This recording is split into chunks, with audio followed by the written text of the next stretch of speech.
मैं कह रही हूँ कि प्रिजन वालों के पास वेपन्स नहीं है, अंदर प्रिजन किसी के पास वेपन नहीं है, और बाहर ही सिर्फ वेपन्स है, और वो भी मैं तमिलनाडु सिक्योरिटी और आईटीबीपी, वो भी लोकल नहीं है। सो दे आई डू नॉट नो ये प्रिजन एडमिनिस्ट्रेशन वाला तो वार्डर है। He is not trained in this kind of firing. He's more on watch and watch. He's more on watch and watch. Your armed forces ka bahar ka lo, and they are not trained for this. I think we need to rework on their training. Training how to intervene. We need to have some rehearsals. How do we intervene? I've lost you. Huh. Yeah. I think we need to work on intervention plan. We need to do some rehearsals on interventions. शायद ये challenge uniquely आ रहे थे हर के पास. We need to work on reflexes, attacks. How do we deal with it? We need to train people. So that means mock trials हमको करने पड़ेंगे, mock trials, mock training. We need to work on mock training. तो अगर तिहाड़ में भी है तो फिर तो easy है, क्योंकि आप 1 to 7 कर सकते हो और उसमें स्पेस भी कर सकते हो, और इनके आपस में मुलाकात होनी ही नहीं चाहिए। और तीसरी बात, इनके विजिटर्स हैं, इनकी मुलाकात नॉर्मल मुलाकात से अलग होनी चाहिए, ताकि विजिटर्स डिक्लेयर्ड हो कि कौन इनको मिलने आ रहा है, ताकि आपस में सारी इनकी चर्चा पता चल जाए। और चौथा ये कि इनका कोई भी ट्रायल कोशिश मैक्सिमम करना चाहिए video trial, and they should, ताकि बाहर से आए नहीं और अंदर इनके कोर्ट लगाओ। तिहाड़ में ऑलरेडी जगह है, बने हुए कोर्ट्स वहां, तो वीडियो कोचिंग हो सकती है, उनके पास है वीडियोग्राफी। सो आई थिंक हमको लॉजिंग का चैलेंज है, और एक विजिटर्स टीम, एक्सपर्ट टीम बननी चाहिए तिहाड़ में, आपस में पुराने एक्सपीरियंस वाले लोग भी, नए भी। पुराना कैन बिकम एनी रैंक का। सो पुराने जो अच्छा काम कर चुके हैं, जो डेप्यूटी सुपरिटेंडेंट्स हैं, असिस्टेंट सुपरिटेंडेंट्स हैं, डीआईजीज हैं, जयदेव सारंगी है, ऐसे सुनील गुप्ता है, ऐसे लोग सफल लोग हैं जो कि पुराना काम कर चुके। They can be inducted to visit the prison and work, and they can become advisors. They can become an advisory council for the current DGP, because current DGP, by the time uska experience aata hai, it's time for him to go. So I think every DGP picks up by experience. Therefore, he could have good, honest people who had integrity experience. Sunil Gupta है, जयदेव सारंगी है, मैं बता रही, द्विवेदी है, PR Meena है, तरसेम है, ऐसे पुराने लोग जो मेरे तिहाड़ के टाइम के हैं, दे आर स्टिल अवेलेबल। और कैसे हम लोगों ने गैंगस्टर्स को संभाला था, we also had gangsters at that time coming from Uttar Pradesh, और वो भी उनके पास मशीन गन्स होती थी। अब तो आपके पास दूसरी तरीके की राइफल्स है, then they had these machine guns and they used to work on it. So मेरी ख्याल है ये लॉजिक का सवाल है। We need to work together collaboratively with the police and identify past prison officials with this kind of experience and work together as advisories, and not just have one magistrate. देखो बाहर का magistrate को क्या experience है prison का, he can narrate to you the incident, but अगर आपने experience लेना है तो फिर आपको पुराने लोगों को जोड़ के एक एडवाइजरी टीम बनानी चाहिए, डीजी को असिस्ट करने के लिए, गाइड करने के लिए, अपना एक्सपीरियंस देने के लिए। और मैंने बोला जैसे स्पिरिचुअल ग्रुप्स को जोड़ना पड़ेगा, आपको स्पिरिचुअल ग्रुप्स को लाना पड़ेगा, ब्रह्म कुमारीज को लाना पड़ेगा, ऐसे ब्रह्म कुमारीज को, ऐसे ग्रुप्स को, रामकृष्ण मिशन को लाना पड़ेगा। We need to bring some of these groups, they will never be attacked, they will be looked after. Counselors, psychology counselors, seasoned counselors, welfare officers, we need to have on one side very high security. On the other side, we also must work on softening them and trying to address their mind and see how we can soften them. Or realizations, called realization. Ma'am, पिछले कुछ दिनों से जैसे देखा कि जो prisons हैं, उसी में ही जो प्रिजन ऑफिशियल है वो इन्वॉल्व होते हैं, चाहे वो सुकेश चंद्रशेखर का केस हो, जब दिल्ली सरकार के सत्येंद्र जैन बंद हुए थे उनको फेवरिज्म करना हो, और इस तरह की चीजें, फोन इस्तेमाल करना, जेल के अंदर से ही एक्सटॉर्शन करना, तो इसमें कहीं ना कहीं प्रिजन के जो चाहे वो सुपरिटेंडेंट हो वो इन्वॉल्वमेंट रहे हैं। लास्ट कुछ समय से काफी बदनाम रहा है जेल इस वजह से भी। तो कैसे इसमें इंप्रूवमेंट होगा कि इनकी इन्वॉल्वमेंट जिस तरह से कैदियों के साथ में है, जो लोग जेल के अंदर बंद है उनके साथ में है? प्रॉब्लम रही है अपॉइंटमेंट्स में, in the past appointments were wrong. आप रिपीट कर रहे थे, अपॉइंट सारी दुनिया जानती थी, सबको पता था कि appointments were wrong and they were on other considerations. कई लोगों को दोबारा दोबारा भेजा गया, कोई दोबारा आदमी नहीं भेजने चाहिए। और नंबर 2, पता है कि रेपुटेशन इसकी खराब है तो भी वही भेजे गए। क्यों? तो हमारी appointment system was wrong. See, एक हमारा lodging we need to relook, we also look at what kind of people we are appointing. और चैलेंज ये है कि कोई कायदे के यंग एसडीएम्स डायरेक्ट नहीं जाना चाहते। जैसे समाव कोई, अरे तिहाड़ में जेल में काम कौन करना चाहता था? काम करना चाहता भी कौन? It's not a safe place to work, it's a very hazardous place to work and a very unpleasant place to work. इसलिए लेकिन आपको भेजना चाहिए, यंगस्टर्स को भेजना चाहिए ताकि उनको एक्सपीरियंस मिले। और वेलफेयर ऑफिसर्स, साइकोलॉजिस्ट होने चाहिए अवेलेबल उनके साथ साथ। सो मेरा ख्याल है हमारी अपॉइंटमेंट्स में प्रॉब्लम रही इन द पास्ट ऑल्सो। दूसरी भी, जब अफवाह फैल रही है, इंफॉर्मेशन फैल रही है कि यहाँ पर ये हो रहा है, तो तुरंत उसको चेक करो ना। ये नहीं अखबार में तो आई जा रहा है लेकिन आप चली जा रहे हो वैसे। क्यों? जब न्यूज़पेपर में या इंफॉर्मेशन लीक हो रही है, इंफॉर्मेशन आ रही है, उसी वक्त चेक करो, उसको बढ़ने मत दो।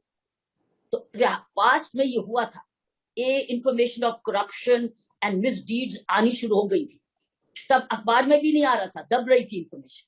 तो आप उस वक्त अगर आप रोकते तो इतनी दूर तक नहीं आती बात। और आपको बता दूं, prison system has its own intelligence. और प्रिजन बाहर आने वाला आपको प्रिजनर बता देता है क्या हो रहा है वहां। इंफॉर्मेशन ये नहीं कि दबी रहती, कौन निकालता है? प्रिजनर ही तो बोलता है आकर कि वहां क्या हो रहा है, कितने पैसे देके क्या करता है, वो बोलता है। सो वो उससे आप इंफॉर्मेशन ले लो। Why can't you have a prison intelligence system? And exit में आप पता कर सकते हो कि क्या हो रहा है अंदर सिस्टम में। सो इसलिए मेरा ख्याल है ये तरीका है, we need to create exit prison intelligence systems. उसमें क्रिमिनल इंफॉर्मेशन सब मिलेगी कि कैसे मैनेजमेंट अंदर हो रही है। इसीलिए हमें एक senior experience advisory board DG को देना चाहिए, जिसमें ये ऐसे सेल भी बने और इस सेल की कोऑर्डिनेशन भी इंफॉर्मेशन इस छोटे से एडवाइजरी ग्रुप के पास होनी चाहिए। वो भी एग्जिट करें कि क्या हो रहा है, मगर वो जो एडवाइजरी ग्रुप है वो अंदर वॉक करे, अंदर राउंड ले, अंदर बात करे, अंदर सभा ले, विजिट्स करे, बैरक्स को रेगुलरली विजिट करे। एज इट इज प्रिजनर्स के विजिटर्स होते हैं, तो प्रिजनर विजिटर सिस्टम है, वो प्रिजनर सिस्टम क्या कैसे काम कर रहा है, हाउ इज द, और उसमें जुडिशियल ऑफिसर्स भी होते हैं। तो अगर सारे ये सिस्टम को अगर जो है अगर वो भी ठीक से काम करे तो ऐसी चीजें फिर अवॉइडेबल हो सकती है। मैम, लोकल पुलिस का क्या रोल होना चाहिए? क्योंकि वो इस तरह से नहीं बच सकते कि ये तिहाड़ जेल के अंदर हुआ है, हमारी यहाँ पे फोर्स नहीं है, तमिलनाडु पुलिस है। लोकल पुलिस का क्या रोल होना चाहिए ताकि इस तरह के जो गैंगस्टर्स हैं जो एक्सटॉर्ट कर रहे हैं या फिर इस पूरी गतिविधियों को चला रहे हैं, उनका क्या रोल होना चाहिए? मैंने आपको बताया ना कि प्रिजन पुलिस का काम है कि जब आप किसी को भेज रहे हैं you should send who the person is. Interrogation में अभी तक क्या आया, उसकी वल्नरेबिलिटी, उसकी रिवेंजफुलनेस, ये एक रिपोर्ट जानी चाहिए प्रिजन को साथ में, this is who he is. एक है ऑर्डिनरी थीफ, एक है ऑर्डिनरी रॉबर, एक है गैंगस्टर। गैंगस्टर के तो हिस्ट्री शीट भी होती है। So why should the prison not know कि ये आदमी कौन है? तो लोकल पुलिस का यही काम है कि लोकल पुलिस स्टेशन एसएचओ जब भेज रहा है तो साथ में ये इंफॉर्मेशन कॉन्फिडेंशियल नोट भेजे, ताकि वो कॉन्फिडेंशियल नोट प्रिजन सुपरिटेंडेंट के पास रहे, क्योंकि लॉजिंग की जिम्मेवारी सुपरिटेंडेंट्स की है, सुपरिटेंडेंट्स की है, ये डिस्क्रिप्शन सुपरिटेंडेंट्स की है, ये किसी और की डिसीजन नहीं। सुपरिटेंडेंट की जिम्मेवारी है कि वो लॉजिंग कैसे करे, क्योंकि सिक्योरिटी उसकी जिम्मेवारी। आईजी बाद में, डीआईजी बाद में, पहले superintendent. So superintendent of every prison की जिम्मेवारी है उस जेल की सिक्योरिटी की जिम्मेवारी ले, लॉजिंग ठीक करे। उसको ये नहीं कोई कह सकता तू इसको इधर कर, इसको इधर कर, इसको इधर कर, इसके साथ मिला दे। नो, नो नेपोटिज्म, उसमें आती करप्शन। तो लेकिन सुपरिटेंडेंट जिम्मेवार। लोकल पुलिस की जो मैंने आपने पूछा है जिम्मेवारी है इंफॉर्मेशन देने की, अलर्ट करने की प्रिजन कि कौन गैंगस्टर्स हैं, कौन बिल्कुल नहीं पास रहने चाहिए, और इनको तो नॉर्मल पॉपुलेशन के साथ बिल्कुल भी मिलने का समय नहीं देना चाहिए। कोई नहीं आना चाहिए चक्कर पे, जिसको चक्कर कहते हैं असेंबली में, ताकि ये अपनी बरादरी बढ़ाए नहीं, रिक्रूटमेंट नहीं करे। इनकी लॉजिंग 1 to 1 होनी चाहिए, नो कलेक्शन होनी चाहिए, विजिटर सेपरेट होनी चाहिए, इंफॉर्मेशन अबाउट दैम पुलिस के पास होनी चाहिए, और इनको पास सॉफ्टनिंग स्पिरिचुअल एजुकेशन भी मिलनी चाहिए, ताकि ये थोड़ा रिफ्लेक्शन के मूड में आए, क्योंकि समय है, सोच बदल सकते हैं। तो क्या सोच बदल रहे हैं कि हमसे क्या हो गया? और मैंने ये देखा दोनों तरीके के लोग होते हैं। कुछ रोज सोच बदलने के लिए, अगर वो जैसे है ना, पत्थर पे पानी फेंकता जाए तो पत्थर भी में भी छेद होने लगता है। तो यहाँ हो सकता है किसी को समय ज्यादा लगता है, किसी को कम लगता है। तो आपके पास हमारे समाज में इतने महारथी हैं लोग, आ जाओ आर्ट ऑफ लिविंग आ जाओ, विपश्यना आ जाओ, आप ब्रह्म कुमारी आ जाओ, रामकृष्ण मिशन आ जाओ, इस्कॉन आ जाओ, ओशो आ जाओ, सारे हैं, वो आएंगे। उनका विद्या ज्योति आ जाओ, ऐसे बहुत सारे ग्रुप्स हैं जो कि ये सेवा भाव के लिए आ सकते हैं। तो 1 to 1 कर सकते हो, 1 to 1, बहुत फर्क पड़ेगा, आप देखोगे। ये नहीं है लेकिन इनको, और अगर कोई भागने वाला ऐसा आदमी है तो उसको नीचे उसको बांध के रख सकते हो, चेन, लॉन्ग चेन से। ये कोई वायलेशन नहीं है ह्यूमन राइट्स की, ये सिक्योरिटी सुपरिटेंडेंट की जिम्मेवारी है।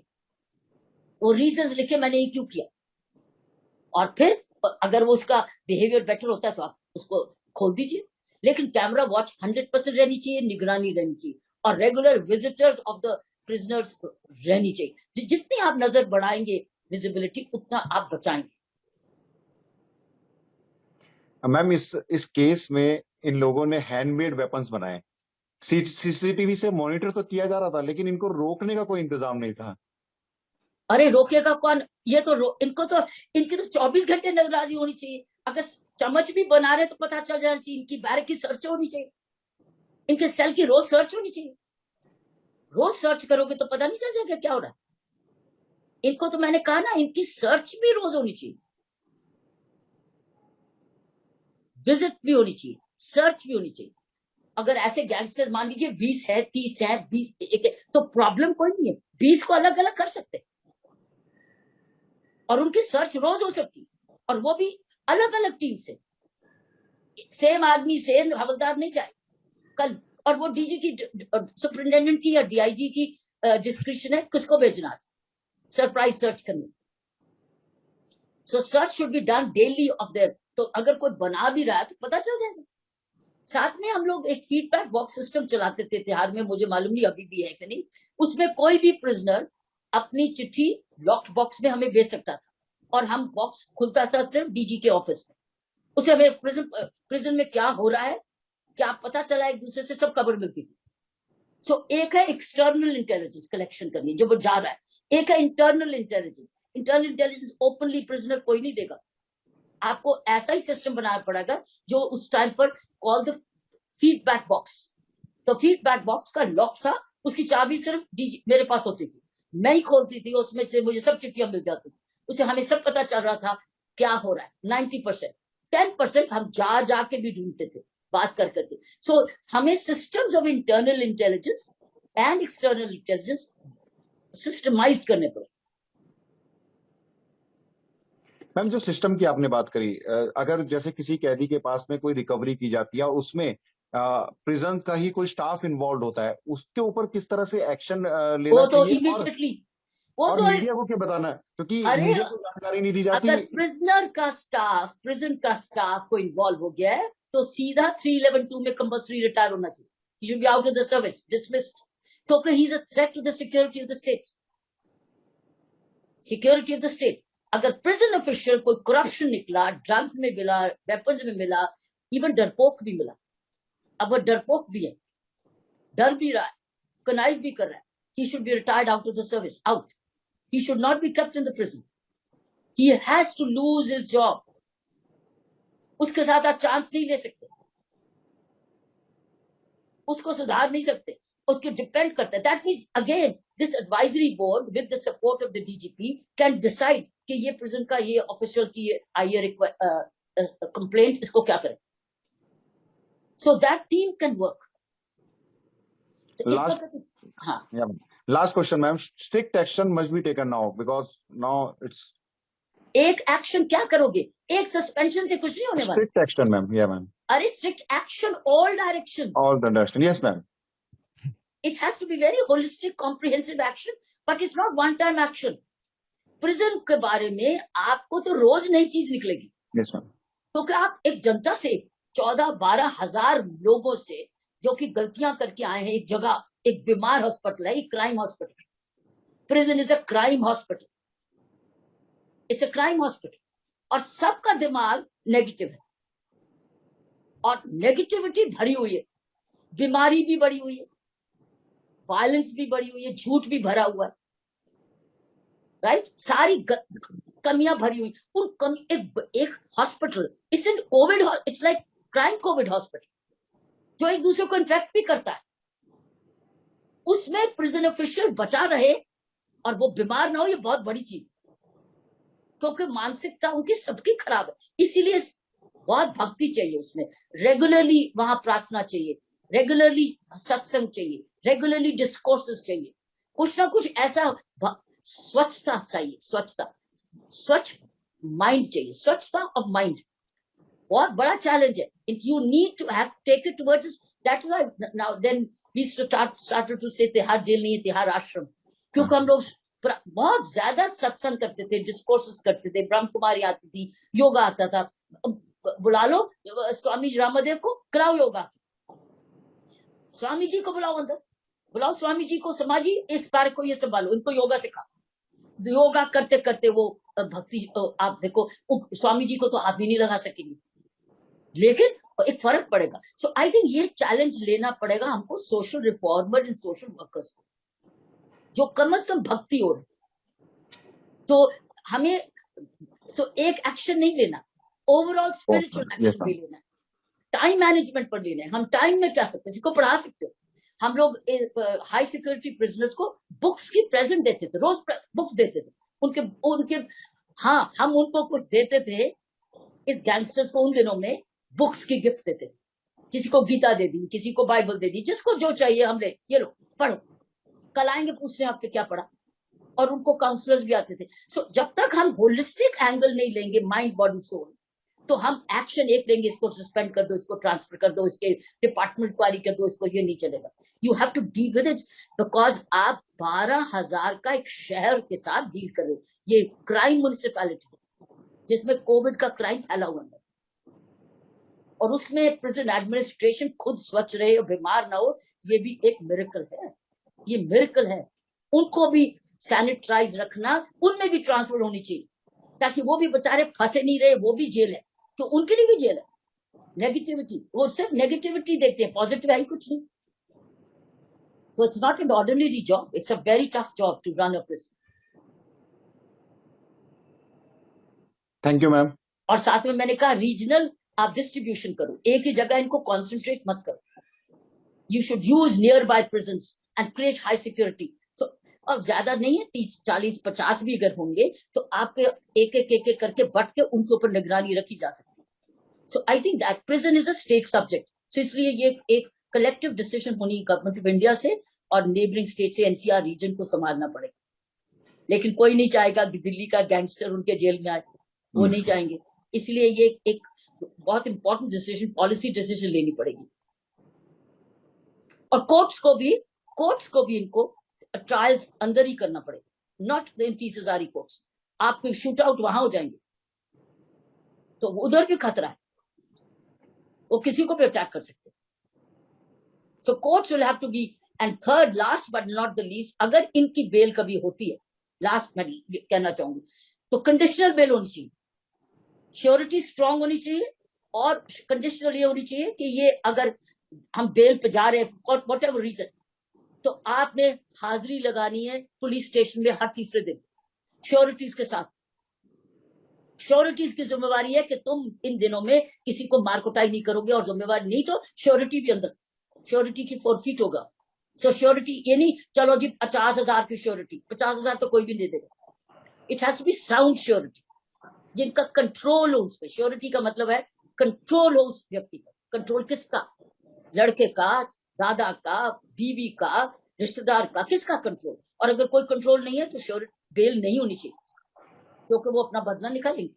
सो कोर्ट्स का भी रोल है. कोर्ट सिर्फ जजमेंट के लिए नहीं है, कोर्ट्स का भी रोल है कि जब बेल देते हैं तो वो कंडीशनल बेल, ये नहीं bail is a right, bail is not a right.